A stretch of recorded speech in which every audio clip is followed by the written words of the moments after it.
শুনছেন গল্প স্বল্প only on 100.1 FM Gold। গল্প স্বল্প আজ শুনবেন পরশুরাম অর্থাৎ রাজশেখর বসু রচিত ছোট গল্প অক্রুর সংবাদ। রাজশেখর বসুর জন্ম হয় 1880 সালের 16 মার্চ। ব্রিটিশ ভারতের অধীনে বেঙ্গল প্রভিন্সের বর্ধমান জেলার বামুনপাড়া গ্রামে তার জন্ম হয়। তিনি 1899 সালে কলকাতার প্রেসিডেন্সি কলেজ থেকে রসায়ন ও পদার্থবিদ্যায় অনার্স সহ বিএসসি পাশ করেন। 1902 সালে সদ্য প্রতিষ্ঠিত বেঙ্গল কেমিক্যালসে রাজশেখর বসু তার চাকরি জীবন শুরু করেন। বাংলা সাহিত্যে হাস্যরসাত্মক লেখার জন্য রাজশেখর বসু বিখ্যাত ছিলেন। 1922 সালে পরশুরাম ছদ্মনামে শ্রী শ্রী সিদ্ধেশ্বরী লিমিটেড এই ব্যঙ্গ রচনা প্রকাশিত হয়। সাহিত্য রসের মধ্যে দিয়ে তীব্র ব্যঙ্গ বিদ্রুপ পরিবেশনের অদ্ভুত ক্ষমতা ছিল তার। এছাড়াও সামাজিক ও ধর্মীয় কুসংস্কার এবং সমস্ত রকম কুসংস্কারের বিরুদ্ধে তিনি বেশ কিছু মূল্যবান বই লেখেন। আজ গল্প স্বল্পে শুনবেন পরশুরাম রচিত ছোট গল্প অক্রুর সংবাদ।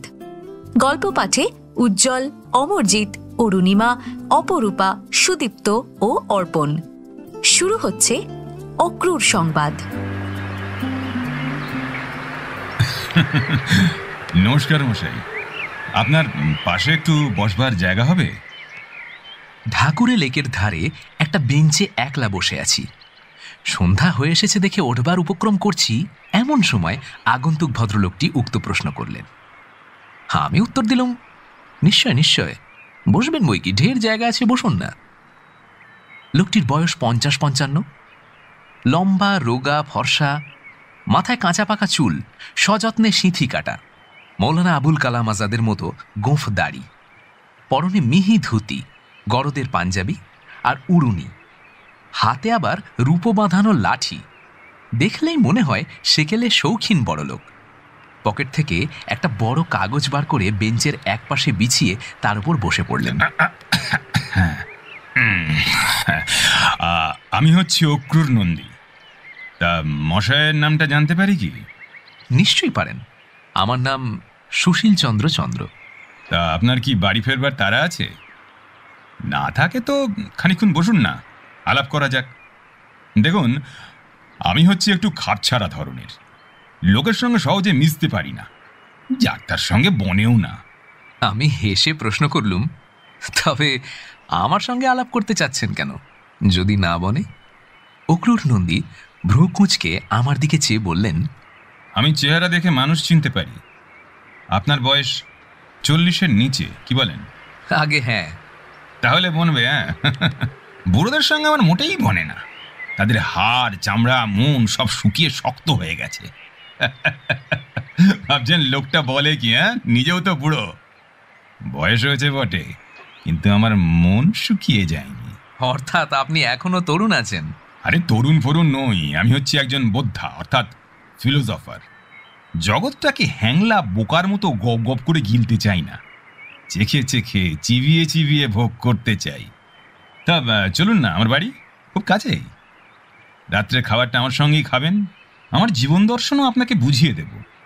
ভদ্রলোকের মাথায় একটু গোল আছে, তাতে কিন্তু কোনো সন্দেহ নেই। বললুম, আজ তো বাড়িতে বলে আসিনি, ফিরতে দেরি হলে সবাই আবার ভাববে যে।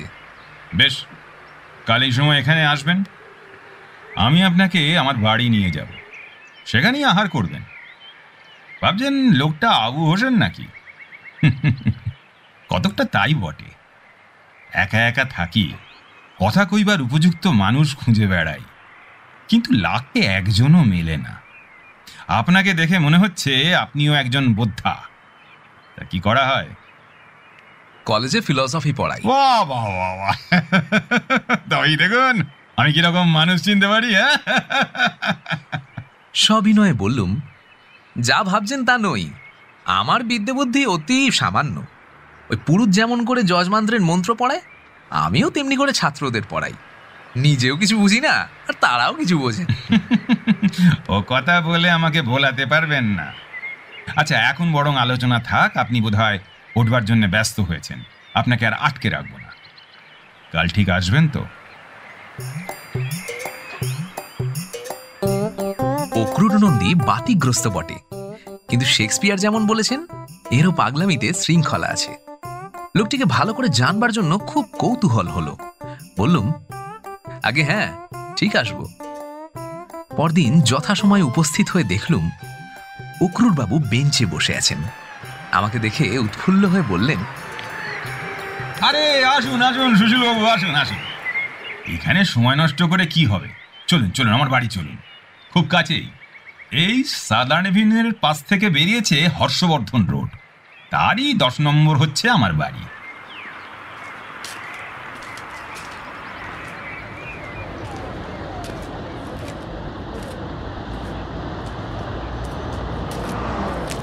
যেতে যেতে আমি বললুম, যদি কিছু মনে না করেন তো জিজ্ঞাসা করি, মশাইয়ের কি করা হয়? আপনি আত্মা মানেন? বড় কঠিন প্রশ্ন। আমার একটা আত্মা জন্মাবধি আছে বটে, বয়সের সঙ্গে সঙ্গে বদলেও যাচ্ছে, কিন্তু জন্মের আগেও সেই আত্মাটা ছিল কিনা তা তো জানি না। আপনি হচ্ছেন আত্মাবাদী অ্যাগনস্টিক।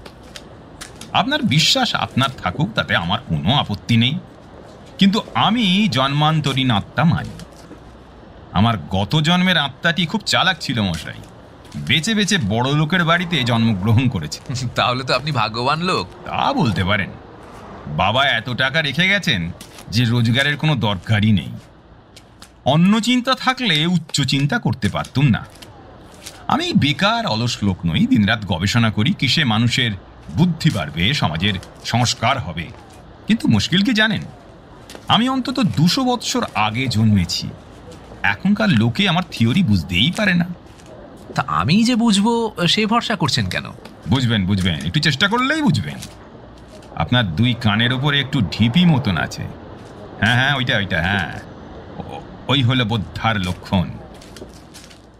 আসুন, এই আমার আস্তানা অক্রুর ধাম। পৈতৃক বাড়িটি কাকারা পেয়েছেন, এ বাড়িটি আমি নিজেই করেছি। অক্রুর ধাম বিশেষ বড় নয়, কিন্তু গড়ন ভালো।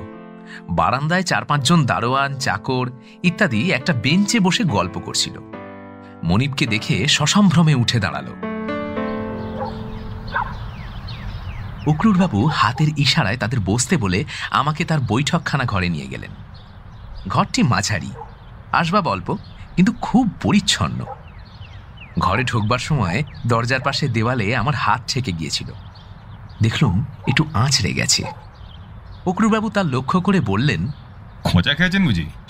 ভয় নেই, ওষুধ দিচ্ছি। এই বলে তিনি আমার হাতে বেগুনি কালির মতন কি একটা লাগিয়ে দিলেন। আমি বললুম, আরে আপনি ব্যস্ত হচ্ছেন কেন? ও কিছুই নয়, একটু ছড়ে গেছে আর কি। বোধহয় এখানে একটা পেরেক টেরেক কিছু আছে। একটা নয় মশাই, সারি সারি পিন বসানো আছে, হাতে দিলেই ফুটবে। কেন লাগাতে হয়েছে জানেন? ভারতবর্ষ হচ্ছে বাঁকা শ্যাম ত্রিভঙ্গ মুরারির দেশ। এখানকার লোকে খাড়া হয়ে দাঁড়াতে পারে না।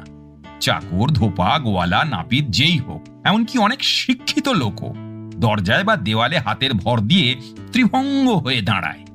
সে শ্রীকৃষ্ণের আমল থেকে চলে আসছে। অজন্তার ছবিতে, পুরী, মাদুরা, রামেশ্বর প্রভৃতির মন্দিরে একটাও সোজা মূর্তি পাবেন না।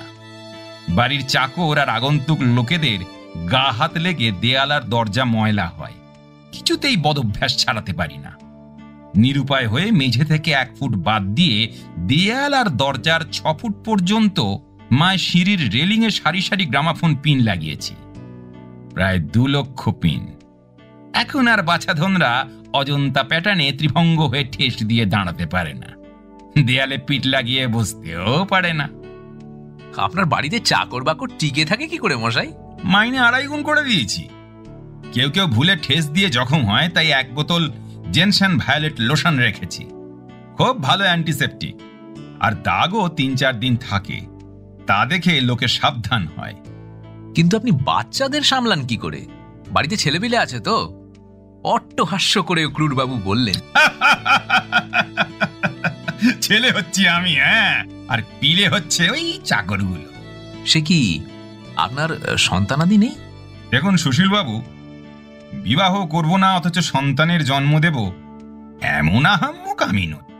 কেন, বিবাহ করেননি? চেষ্টা ঢের করেছি, কিন্তু হয়ে ওঠেনি। তবে ভবিষ্যতের কথা বলা যায় না। আপনার মতো লোকের এ পর্যন্ত পত্নী লাভ হয়নি, এ বড় আশ্চর্য কথা। আপনি ধনী, সুপুরুষ, সুশিক্ষিত, জ্ঞানী। আমার আরো অনেক গুণ আছে।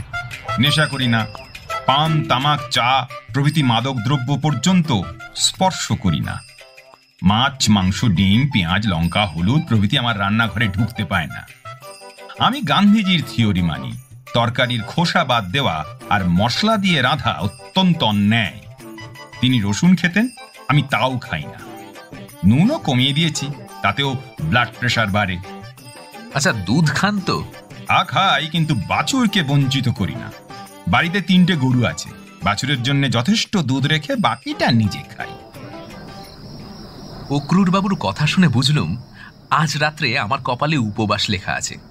মনে পড়ল বড় রাস্তার মোড়ে সাইনবোর্ড দেখেছি, ঔদরিক এম্পোরিয়াম। ফেরবার সময় সেখানেই খুন নিবৃত্তি করা যাবে না হয়। অক্রুর বাবু বললেন, ওভারে চলুন, খেতে খেতেই আলাপ করা যাবে। শাস্ত্রে বলে মৌনী হয়ে খাবে, তা আমি মানি না।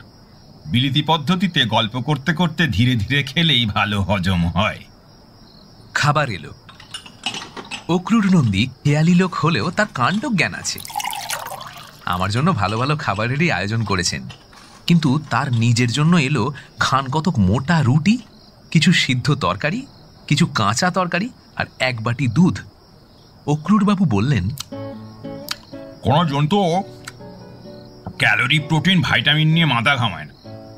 আমাদের গুহাবাসী পূর্বপুরুষরা জন্তুর মতন কাঁচা জিনিসই খেতেন, তাতেই তাদের পুষ্টি হতো। এই সভ্য হয়ে সেই সদভ্যাস আমরা হারিয়ে ফেলেছি। এখন কাঁচা লাউ, কুমড়ো অনেকেই হজম করতে পারে না, তাই আপনাকে দিইনি। আমি কিন্তু কাঁচা খাওয়া অভ্যাস করেছি, একটু একটু করে ঘাসও খেতে শিখছি। যাক, ও কথা যাক। আপনার মুখের ভাব দেখে মনে হচ্ছে একটা প্রশ্ন আপনার কণ্ঠাগত হয়ে আছে। চক্ষু লজ্জা করবেন না, অসংকোচে বলে ফেলুন। আমি বললুম, কিছু যদি মনে না করেন তো একটা কথা জিজ্ঞাসা করব। হ্যাঁ, বলুন না। আপনি বলেছেন যে বিবাহের জন্য ঢের চেষ্টা করেছেন নাকি, কিন্তু হয়ে ওঠেনি। কেন হয়ে ওঠেনি একটু বলবেন কি? সেই কথাটা বলবার জন্যই তো আপনাকে ডেকেছি। শুনুন, দাম্পত্য হচ্ছে 3 রকম। 1 নম্বর, যাতে স্বামীর বশে স্ত্রী চলে। 2 নম্বর, যাতে স্বামী হচ্ছে স্ত্রীর বশ, অর্থাৎ ত্রৈন্য, ভেরো বা হেনপেক, যেমন জাহাঙ্গীর নূরজাহান। দুটোই হলো ডিক্টেটরি ব্যবস্থা, কিন্তু দুক্ষেত্রেই দম্পতি সুখী হয়।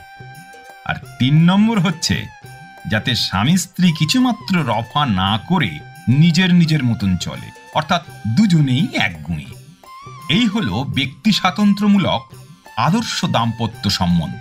কিন্তু এর পদ্ধতি বা টেকনিক লোকে এখনো আয়ত্ত করতে পারেন। আপনি নিজে কিরকম দাম্পত্য পছন্দ করেন? 3 রকমেরই চেষ্টা করেছি, কিন্তু এ পর্যন্ত কোনোটাই অবলম্বন করতে পারি। তারই ইতিহাস আপনাকে বলবো। যখন বয়স কম ছিল তখন আর 5 জনের মতন 1 নম্বর দাম্পত্যই পছন্দ করতুম। যেমন বাঁদর, ষাঁড়, ছাগল, মোরগ প্রভৃতি জন্তু, তেমনি মানুষেরও পুংজাতি সাধারণত প্রবল। তারাই স্ত্রী জাতিকে শাসন করতে চায়। কিন্তু মুশকিল কি হলো জানেন? তাকেও পীড়ন করা আমার স্বভাব নয়। আমার সংসার যাত্রার আদর্শ এত বেশি রেশনাল যে কোনো স্ত্রীলোকই তা বরদাস্ত করতে পারেন না। পরীক্ষা করে দেখেছিলেন? দেখেছিলুম বই কি। আমার বয়স যখন 24, তখন আমার মেজ কাকি তার এক দূর সম্পর্কের বঞ্ঝির সঙ্গে আমার সম্বন্ধ করলেন। আমাদের সমাজে কোর্টশিপের চলন তখনও হয়নি, অভিভাবকরাই সম্বন্ধ স্থির করতেন। আমার বাপ মা তখন গত হয়েছেন, কাকাদের সঙ্গেই থাকতুম। আমি মেজ কাকিকে বললুম, বিয়েতে মত দেওয়ার আগে তোমার বঞ্ঝিকে আমার মনের কথা জানাতে চাই। কাকি বললেন, বেশ তো, যত খুশি জানিও, আমি না হয় আড়ালে থাকব। তারপর একদিন মেয়েটিকে আনা হল। আমি তাকে একটি লেকচার দিলাম। বললুম, শোনো উজ্জ্বলা, আমি স্পষ্ট বক্তা লোক, আমার কথায় কিছু মনে করো না যেন। তুমি দেখতে ভালোই ম্যাট্রিক পাশ করেছো, শুনেছি গান বাজনা আর গৃহকর্মও জানো, ওতেই আমি তুষ্ট। তুমিও আমাকে বিয়ে করলে ঠকবে না। একটি সুশ্রী, বলিষ্ঠ, বিদ্বান, ধনবান আর অত্যন্ত বুদ্ধিমান স্বামী পাবে। আমার নতুন বাড়ির সর্বেসর্বা গিন্নি হবে, বিস্তর টাকা খরচ করতে পারবে, কিন্তু তোমাকে কতগুলো নিয়ম মেনে চলতে হবে। 2-1 গাছা চুরি গহনা ছাড়া পড়তে পারবে না। শৃঙ্গী, নখী আর দন্তি প্রাণীর মতো শালঙ্কারা স্ত্রীও ডেঞ্জারাস। নিমন্ত্রণে গিয়ে যদি নিজের ঐশ্বর্য জাহির করতে চাও তো ব্যাংকের একটা সার্টিফিকেট গলায় ঝুলিয়ে যেতে পারো। সাজগোজেও অন্য মেয়ের নকল করবে না। আমি যেমন বলবো সেই রকম সাজবে। আর শোনো, এই ছবি টাঙিয়ে দেওয়াল নোংরা করবে না। নতুন নতুন জিনিস আর গল্পের বই কিনে বাড়ির জঞ্জাল বাড়াবে না। গ্রামাফোন আর রেডিও রাখবে না। ইলিশ মাছ, কাঁকড়া, পেঁয়াজ, পেয়ারা, আম, কাঁঠাল ত্যাগ করতে হবে। ওসবের গন্ধ আমার সয় না। পান খাবে না। ওই রক্তদন্তী স্ত্রী আমি দুচক্ষে দেখতে পারি না। সাবান যত খুশি মাখবে, কিন্তু এসেন্স পাউডার নয়। ওসব হলো ফিনাইল জাতীয় জিনিস, দুর্গন্ধ চাপা দেবার অসাধু উপায়। এরকম আরো অনেক বিধিনিষেধের কথা জানিয়ে তাকে বললুম, বেশ করে ভেবে দেখো, তোমার বাপ মার সঙ্গে পরামর্শ করো। যদি আমার শর্ত মানতে পারো তবে 4-5 দিনের মধ্যে খবর দিও। কিন্তু 1 সপ্তাহ হয়ে গেল, তবুও কোনো খবর এলো না। বলেন কি? অবশেষে আমি মেজগাইকে জিজ্ঞেস করলুম, ব্যাপার কি? তিনি পাত্রীর বাড়িতে তাগাদা পাঠালেন। তারপর আমি একটা পোস্টকার্ড পেলুম। পাত্রীর দাদা ইংরেজিতে লিখেছেন, গো টু হেল। কন্যাপক্ষ দেখছি অত্যন্ত বোকা। আপনার মতো বরের মূল্য বুঝল না। হ্যাঁ, বেশিরভাগই ওই রকম বোকা। তবে গোটা কতক চালাক কন্যাপক্ষও জুটেছিল।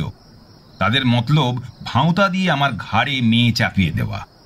তখন একটা নতুন শর্ত জুড়ে দিলুম, ভবিষ্যতে আমার স্ত্রী যদি প্রতিশ্রুতি ভঙ্গ করে তবে তখনই তাকে বিদায় করব। খোরপোশ দেব, কিন্তু আমার সম্পত্তি সে পাবেন।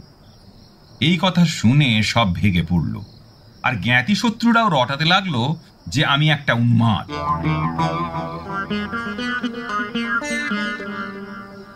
কিন্তু একটি মেয়ে সত্যই রাজি হয়েছিল। অত্যন্ত গরিবের মেয়ে, দেখতেও তেমন ভালো নয়। আমার সমস্ত কথা মন দিয়ে শুনে তখনই বলল যে সে রাজি। আমি বললাম, অত তাড়াতাড়ি নয়, তোমার বাপ মায়ের মত নিয়ে আমাকে জানিও। পরদিন খবর এলো বাপ মাও খুব রাজি। আমার সন্দেহ হলো। খোঁজ নিয়ে জানলুম রূপ আর টাকার অভাবে তার পাত্র জুটছে না। বাপ মা অত্যন্ত সেকেলে, মেয়েকে কেবল অভিশাপ দেয়। এখন সে শরৎ চাটুর্যের অরক্ষণীয়ার মতন মরিয়া হয়ে উঠেছে। নির্বিচারে যার তার কাছে নিজেকে বলি দিতে সে প্রস্তুত। মেয়ের বাপের সঙ্গে দেখা করে আমি বললুম, আপনার মেয়ে শুধু আপনাকে কন্যাদায় থেকে উদ্ধার করবার জন্যেই আমাকে বিয়ে করতে চেয়েছে। আমার শর্তগুলো মোটেই বিচার করে দেখেনি। এমন বিয়ে হতে পারে না। এই নিন 5,000 টাকা, আমি যৌতুক দিলুম। মেয়েকে আপনাদের পছন্দ মতো ঘরে বিয়ে দিন। বাপ খুব কৃতজ্ঞ হয়ে বললে, আপনি খুকির যথার্থ পিতা, আমি জন্মদাতা মাত্র। মেয়েটির ভালো ঘরেই বিয়ে হয়েছিল। এরপর বরের সঙ্গে আমাকে প্রণাম করতেও এসেছিল। আপনি মহাপ্রাণ, দয়ালু ব্যক্তি। মাঝে মাঝে দয়ালু হতে হয় বই কি। টাকা থাকলে দান করায় বাহাদুরি কিছু নেই। তারপর শুনুন, আমার বয়স বেড়ে চলল।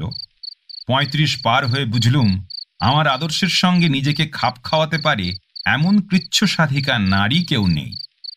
তখন আমার একটা মানসিক বিপ্লব হলো, যাকে বলে রেভলিউশন। 1 নম্বর দাম্পত্য যখন হবার নয়, তখন 2 নম্বরের চেষ্টা করলে দোষ কি? আমার অনেক আত্মীয়ই তো তার স্ত্রীর বশে বেশ সুখেই আছে। স্ত্রৈণতাও তো সংসার যাত্রার একটা মার্গ। জগতে কর্তা ভজা বিস্তর আছে, তারা বিচারের ভার কর্তার উপর ছেড়ে দিয়ে দিব্যি নিশ্চিন্ত হয়ে থাকে। যা করেন গুরু মহারাজ, যা করেন পণ্ডিতজি, যা করেন ভগবান। তেমনি গিন্নি ভজাও অনেক আছে। তারা বলে, আমার মতামতের দরকার কি, যা করেন গিন্নি। কিন্তু আপনার স্বভাব যে অন্যরকম। আপনার পক্ষে গিন্নি ভজা হওয়া অসম্ভব ব্যাপার। অবস্থাগতিকে বা সাধনার ফলে অসম্ভব সম্ভব হয়। একটি সার সত্য আপনাকে বলছি, শুনুন। যে নারী রাজার রানী হয়, বড়লোকের স্ত্রী হয়, নামজাদা গুণী লোকের গৃহিণী হয়, সে নিজেকে মহাভাগ্যবতী মনে করে। অনেক সময় অহংকারে তার মাটিতে পা পড়ে না। রানীকে বা টাকাওয়ালি মেয়েকে যে বিয়ে করে, কিংবা যার স্ত্রী মস্ত বড় দেশনেত্রী, লেখিকা, গায়িকা বা নটি, এমন পুরুষ প্রথম প্রথম সংকুচিত হয়ে থাকে। সে স্বনামধন্য নয়, স্ত্রীর নামেই তার পরিচয়। লোকে তাকে একটু অবজ্ঞা করে, তো কালক্রমে তার সয়ে যায়, খুব দূর হয়, সে খাঁটি স্ত্রৈন্য হয়ে পড়ে।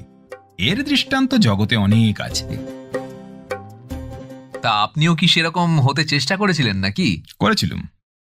সারা বার্নার্ড, ভার্জিনিয়া উলফের মতন পত্নী জোগাড় করা অবশ্য আমার সাধ্য নয়, কিন্তু যদি একজন বেশ জবরদস্ত নামজাদা মহিলার কাছে চোখ কান বুজে আত্মসমর্পণ করতে পারি, তবে হয়তো 2 নম্বর দাম্পত্য আমার সয়ে যেতে পারে, আমার মত আর আদর্শও বদলে যেতে পারে। আপনার পক্ষে তা অসম্ভব বলে আমি মনে করি। আমি কিন্তু চেষ্টার ত্রুটি করিনি। তখন আমার বয়স 40 পেরিয়েছে। পুরীতে স্বর্গদ্বারের পূব দিকে নিজের জন্য একটা বড় বাড়ি তৈরি করাচ্ছি। ওশান ভিউ হোটেলে আছি। আমার পুরনো সহপাঠী ভূপেন সরকারের সঙ্গে দেখা হয়ে গেল। সে তখন মস্ত গভর্নমেন্ট অফিসার, ছুটি নিয়ে এসেছে। সঙ্গে আছে তার বোন সত্যভামা সরকার। দুজনে আমার হোটেলেই উঠল। সত্যভামা বিখ্যাত মহিলা, 2 বার বিলেত ঘুরে এসেছে। হুন্ডাগড়ের রানী সাহেবাকে ইংরেজি পড়ায় আর আদব কায়দা শেখায়। অনেক বইও লিখেছে। নাম আগেই শোনা ছিল, এখন আলাপ হলো।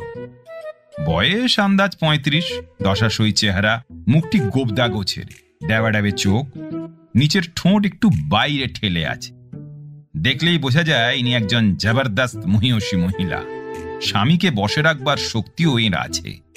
ভাবলুম এই সত্যভামার কাছেই আত্মসমর্পণ করলে ক্ষতি কি। 2 দিন মিশেই বুঝলুম আমি যেমন তাকে বাজিয়ে দেখছি, সেও তেমনি আমাকে দেখছে। আপনার কথা শুনে মনে হচ্ছে আমি যেন শিকারের কাহিনী শুনছি।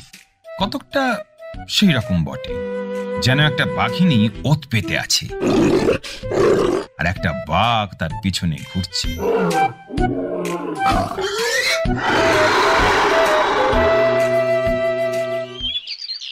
তারপর একদিন আমার নতুন বাড়ি তদারক করতে গেছি। ভূপেন আর সত্যভামাও সঙ্গে আছে। সত্যভামা বললে, জানেন তো, সমস্ত ইট বেশ করে ভিজিয়ে নেওয়া চাই, আর ঠিক 3 ভাগ সুরকির সঙ্গে 1 ভাগ চুন মেশানো চাই, নয়তো গাঁথনি মজবুত হবে না। আমার একটু রাগ হলো। 7টা বাড়ি আমি নিজে তৈরি করেছি। কোনো ওভারশিয়ারের চাইতে আমার জ্ঞান কম নয়, আর আজ এই সত্যভামা আমাকে শেখাতে এসেছে। আপনার কিন্তু রাগ হওয়া অন্যায়। আপনি তো আত্মসমর্পণ করতেই চেয়েছিলেন। 2 নম্বর দাম্পত্যে স্বামীকে স্ত্রীর উপদেশ শুনতেই হয়। তা ঠিক, কিন্তু হঠাৎ অনভ্যস্ত উপদেশ একটু অসহ্য বোধ হয়েছিল। তখনকার মতন সামলে নিলাম, কিন্তু পরে আবার গোল বাঁধল। রাত্রে হোটেলে এক টেবিলে খেতে বসেছি। সত্যভামা বললে, দেখুন মিস্টার নন্দী, আপনার খাওয়া মোটেই সায়েন্টিফিক নয়। মাংস, ডিম, টমেটো, ক্যারট, লেটাস এইসব খাওয়া দরকার। যা খাচ্ছেন তাতে ভাইটামিন কিচ্ছু নেই। এবারে আর চুপ করে থাকতে পারলাম না। ক্যালোরি, প্রোটিন, অ্যামিনো অ্যাসিড আর ভাইটামিনের হার হদ্দ আমার জানা আছে। তার বৈজ্ঞানিক তথ্য আমি গুলে খেয়েছি, আর এই মাস্টার নিয়ে আমাকে লেকচার দিচ্ছে। রাগের বশে একটা অসত্য কথা বলে ফেললাম। দেখুন মিস সত্যভামা, ভাইটামিনে আমার সয় না, না একদম সয় না, ডাক্তার বারণ করেছে। সত্যভামা ঘাবড়ে গিয়ে চুপ করে গেল। না মশাই, আপনার ধৈর্য দেখছি বড়ই কম। সেই তো হয়েছে বিপদ। উপদেশ আমার বরদাস্ত হয় না, তবে 4 দিন পরে যা হলো একেবারে চূড়ান্ত। বিকেলে সমুদ্রের ধারে বসে সূর্যাস্ত দেখছি, শুধু আমি আর সত্যভামা। ভূপেন বোধহয় ইচ্ছে করে আসেনি। সত্যভামা হঠাৎ বললে, ওহে অক্রূর, তুমি গোবদাড়ি কালই কামিয়ে ফেলো, ওতে তোমাকে মানায় না, জঙ্গলি জঙ্গলি মনে হয়। কি আস্পর্ধা দেখুন!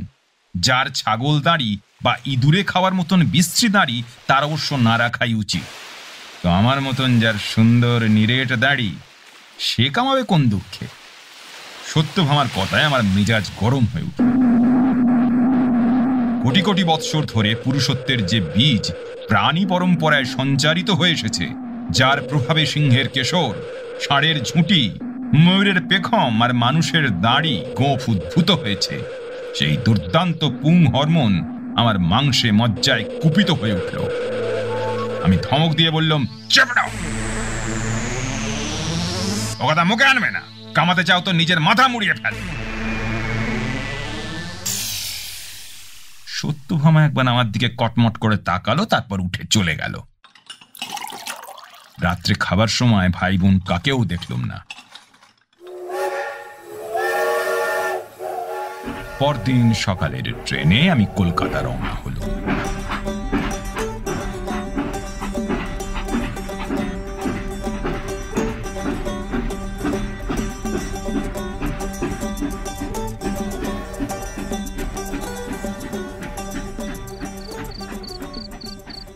তারপর আর কোথাও 2 নম্বর দাম্পত্যের চেষ্টা করেছিলেন? রাম বলো, আবার বুঝতে পারলুম ওই 1 নম্বর বা 2 নম্বর কোনোটাই আমার ধাতে সইবে না। তারপর হঠাৎ একদিন আবিষ্কার করলুম দাম্পত্যের 3 নম্বরও আছে, যাতে স্বামী স্ত্রী নিজের মতন চলে অথচ সংঘর্ষ হয় না। আবিষ্কারটা ঠিক আমি করিনি, রবীন্দ্রনাথই করেছিলেন। বলেন কি? হ্যাঁ, রবীন্দ্রনাথই করে গেছেন, কিন্তু লোকে তার গুরুত্ব বুঝতে পারেনি। তার লেখা থেকে আমি পুনরাবিষ্কার করেছি। তিনি কি লিখেছেন শুনতে চান? অক্রুরবাবু পাশের ঘর থেকে শেষের কবিতা এনে পড়তে লাগলেন। অমিত রায় লাবণ্যকে বলছে, ওপারে তোমার বাড়ি আর এপারে আমার। একটা দ্বীপ আমার বাড়ির চূড়ায় বসিয়ে দেব। মিলনের সন্ধেবেলায় তাতে জ্বলবে লাল আলো, আর বিচ্ছেদের রাতে নীল। অনাহুত তোমার বাড়িতে কোনো মতেই যেতে পাবো না। তোমার নিমন্ত্রণ মাসে 1 দিন পূর্ণিমার রাতে। পুজোর সময় অন্তত 2 মাসের জন্য দুজনে বেড়াতে বেরোবো, কিন্তু দুজনে 2 জায়গায়। তুমি যদি যাও পর্বতে, আমি যাব সমুদ্রে। এই তো আমার দাম্পত্যের দৈরাজ্যের নিয়মাবলী তোমার কাছে দাখিল করা গেল। তোমার কি মত? লাবণ্য উত্তর দিচ্ছে, মেনে নিতে রাজি আছি। আমি জানি আমার মধ্যে এমন কিছুই নেই যা তোমার দৃষ্টিকে বিনা লজ্জায় সইতে পারবে। সেই জন্যে দাম্পত্যে 2 পারে 2 মহল করে দেওয়া আমার পক্ষে নিরাপদ। তারপর লাবণ্য প্রশ্ন করছে, কিন্তু তোমার নববধূ কি চিরকাল নববধূই থাকবে? টেবিলে প্রবল চাপড় দিতে দিতে উচ্চৈঃস্বরে অমিত বললে, থাকবে, থাকবে, থাকবে।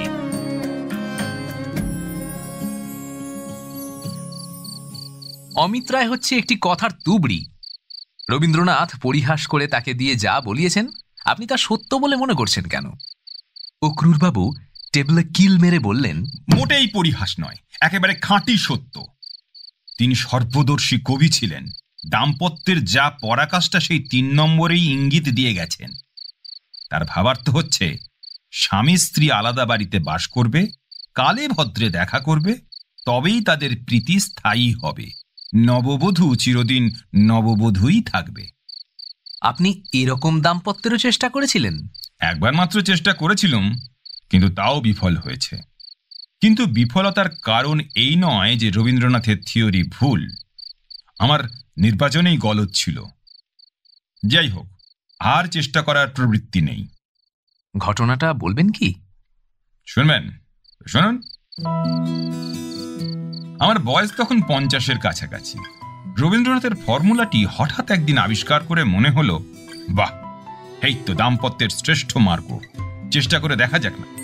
আমার গোটাকতক বাড়ি আছে, ছোট বড় ফ্ল্যাটে ভাগ করা, সেগুলো ভাড়া দিয়ে থাকি। একদিন এক মহিলা আমার সঙ্গে দেখা করে একটি ছোট ফ্ল্যাট ভাড়া নিলেন। নাম বাগেশ্রী দত্ত, বয়স আন্দাজ 40। কিন্নর বিদ্যাপীঠে গান বাজনা নাচ শেখান। দেখতে মন্দ নয়, আমার পছন্দ হলো। ক্রমে ক্রমে আলাপও হলো। ভাবলুম 1 নম্বর দাম্পত্যের আশা যখন নেই এবং 2 নম্বরেও রুচি নেই, এই বাগেশ্রীকে নিয়ে 3 নম্বরের চেষ্টা করা যাক। যখন আলাদা আলাদা বাস করব তখন তো আদর্শ আর মতামতের প্রশ্নই ওঠে না। তার সঙ্গে দেখা করে বললুম, শোনো বাগেশ্রী, আমাকে বিয়ে করবে? আমি নিজের বসত বাড়িতে থাকবো, তোমাকে আমার রসা রোডের বাড়িটা দেব, সেটাও ভালো বাড়ি। তোমাকে টাকাও প্রচুর দেব, তুমি নিজের বাড়িতে নিজের মতো চলবে, আমার পছন্দ অপছন্দ মানতে হবে না। মাসে একদিন আমি তোমার অতিথি হব, আর একদিন তুমি আমার অতিথি হবে। এই শর্তে বিয়ে করতে রাজি আছো? ভাগ্যশ্রী বললে, এক্ষুনি খাসা হবে। আমার বাড়িতে আমার মা, দিদিমা, মাসি, 2 ভাই আর 4 বোনকে এনে রাখবো। এই ফ্ল্যাটটায় তো মোটেই কুলোয় না। তা তো চলবে না, তোমার বাড়িতে আমি গেলে ভিড়ের মধ্যে হাঁপিয়ে উঠবো যে। তখন ভাগ্যশ্রী বললে, তোমাকে সেখানে যেতে কে বলছে? নিজের বাড়িতেই তুমি থাকবে, আমিও তোমার কাছে থাকবো। তুমি যা নেলা খ্যাপা মানুষ, আমি না দেখলে চাকর বাকর সর্বস্ব লোপাট করবে।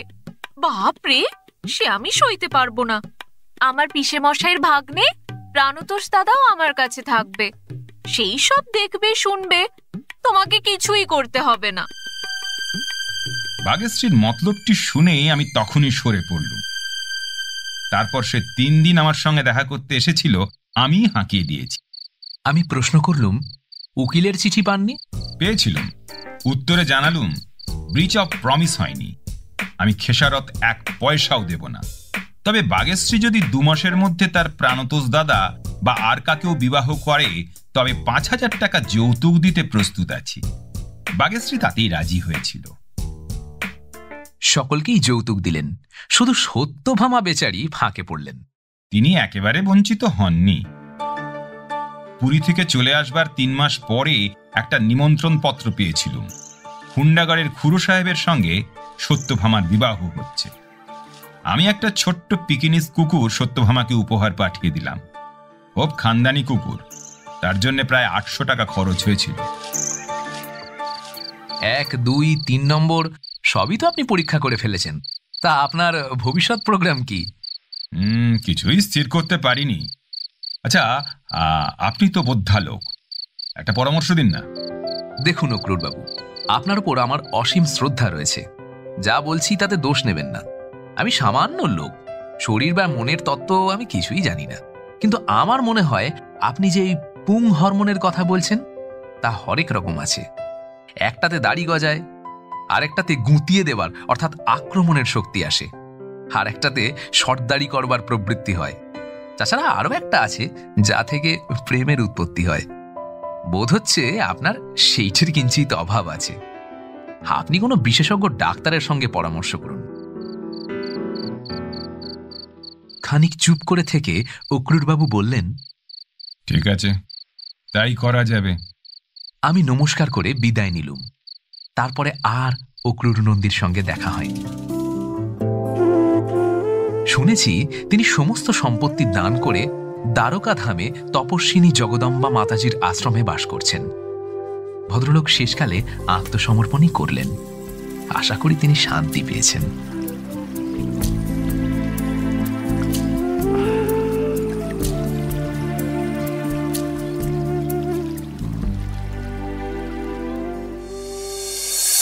শুনলেন পরশুরাম রচিত ছোট গল্প অক্রুর সংবাদ।